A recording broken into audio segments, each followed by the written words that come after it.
Good afternoon. আজকে অনেক দিন বাদে না বাড়িতে শ্যাম্পু করলাম। বাড়িতে শ্যাম্পু আমি বহু মাস পর করলাম। বাড়িতে খুব একটা শ্যাম্পু আমি করি না। তো এখন চুল শুকোনোর জন্য এখানে রোদে দাঁড়িয়ে রয়েছি। আর আজকে একটু তোষকটা রোদে দিয়েছি, আর এই গামছাটাও ওই যে মেলে দিয়েছি, ভেজা গামছাটা, যাতে তাড়াতাড়ি শুকিয়ে যায় আর কি। তো চুলটা শুকিয়ে যাওয়ার অপেক্ষায় আছি। অনেকটাই শুকিয়ে গেছে, হেয়ার ড্রায়ারও চালাতে ইচ্ছে করছে না, কারণ মাথা ব্যথায় খুব কষ্ট পেয়েছি লাস্ট কয়েকদিন ধরে। বমি, তার সাথে লুজ মোশন, এই সমস্ত নিয়ে খুব ভুগে উঠলাম। গতকাল জন্মদিন ছিল, জন্মদিনে সবাই অনেকে উইশ করেছেন, তার জন্য তো সবাইকে অসংখ্য ধন্যবাদ। কিছুই সেভাবে এনজয় করতে পারিনি গতকাল, শরীরটা একেবারে পারমিট করছিল না, ভালোই লাগছিল না কিছু, প্রায় শুয়েই ছিলাম। তো আজকে অনেকটাই ফ্রেশ আছি, তাই আজকে ভাবলাম না শ্যাম্পু করে স্নানটা করি, কিন্তু বাইরে যেতে সাহস পেলাম না, তাই আর কি আর শ্যাম্পুটা পার্লারে গিয়ে করা হয়নি।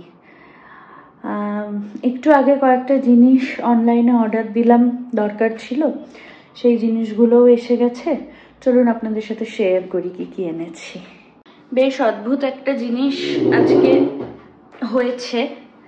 সেটা হচ্ছে, আজকে যখন আমি অনলাইনের অ্যাপটা খুলে অর্ডার করছি, ফুলকপির দামটা দেখে মোটামুটি আমার হাসিই পেয়ে গেছে। এত কম দামের ফুলকপি তো প্রথম দিকে পাওয়া যায়নি। প্রথম দিকে 60 টাকা 70 টাকা করে কেজি ছিল ফুলকপি। এখন এই একটা এইরকম বড় সাইজের ফুলকপি 15 টাকা পিস, তাও এত সুন্দর এত ফ্রেশ ফুলকপি।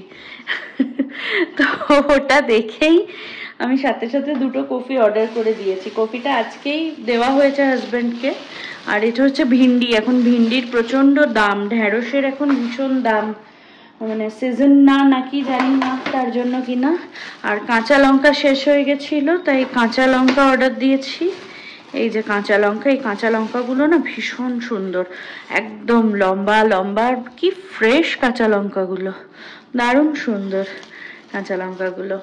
তো এই দুটো প্যাকেট, এই সপ্তাহে আমি বাজারে যাইনি, তো যা অর্ডার দেওয়ার এখানেই অর্ডার দিয়েছি। ভিন্ডি এই এক একটা প্যাকেটে 250 করে আছে, তো দুটো প্যাকেট আনিয়েছি, 500 মতো। এটা একদিনে হয়ে যাবে, ফুলকপিটা দিয়ে একদিনের হয়ে যাবে। আর বোধহয় ঘরে অল্প স্বল্প কিছু আছে। আর এই যে কুমড়োটা আনিয়েছি। অনলাইনে কুমড়ো আনালে না একদম ওই আমাদের বাঙালিদের যে পাকা মিষ্টি কুমড়ো সেরকম কুমড়ো পাওয়া যায় না। এখানে এরকম আধ কাঁচা কুমড়ো পাওয়া যায়, জানেন, খুব রাগ ওঠে, জানি না কেন। এখানে নাকি এই কুমড়োই নাকি খায়। জিজ্ঞাসা করলে বলে যে হ্যাঁ, এখানে কেউ ওরকম পাকা কুমড়ো খায় না। অথচ বাঙালি বাজারে গেলে বা রবিবার করে আমার বাড়ির সামনে একটা হাট বসে, সেই হাটে আমি মাঝে সাঝে ওই পাকা গোল কুমড়ো, মিষ্টি কুমড়ো যেটা, সেটা বিক্রি হতে দেখেছি, কিন্তু অনলাইনে অলওয়েজ এটাই আসে। তো আর কি করণীয়, থাকুক এটা। আর একটু ফল দরকার ছিল, ফল আনানোর। তো এই যে বেদানা, এখানে আছে 3টে অরেঞ্জ ছোট, আর এটা হচ্ছে অ্যাপেল, এই আনানো হয়েছে। কারণ আমি গত সপ্তাহে বাজারে যাইনি, এই সপ্তাহেও বাজারে যাইনি, পরপর 2 সপ্তাহ হয়ে গেল আমি বাজারে যাইনি। এই যে 15 টাকার কফি, দেখুন কি সুন্দর। এটা ছোট পিস, এটা বেশ বড়, আমি 2 পিস অর্ডার করেছি, একই তো দোকান থেকে এসেছে না, হয়তো ওরা 1 পিস বড় 1 পিস ছোট বুঝে শুনে পাঠিয়েছে, যে দুটোই বড়, একটা কাস্টমারকে কেন দেব, থাকুক অন্য কাস্টমারের জন্য, হয়তো এরকম একটা কিছু হবে ব্যাপার।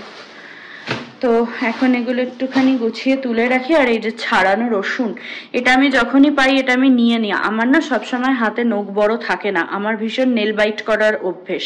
আমি অনেক সময় রাগ হলো, কোনো অ্যাংজাইটি হলো, কিছু হলো, দাঁত দিয়ে নখগুলোকে কেটে ফেলি পাচপাচ করে।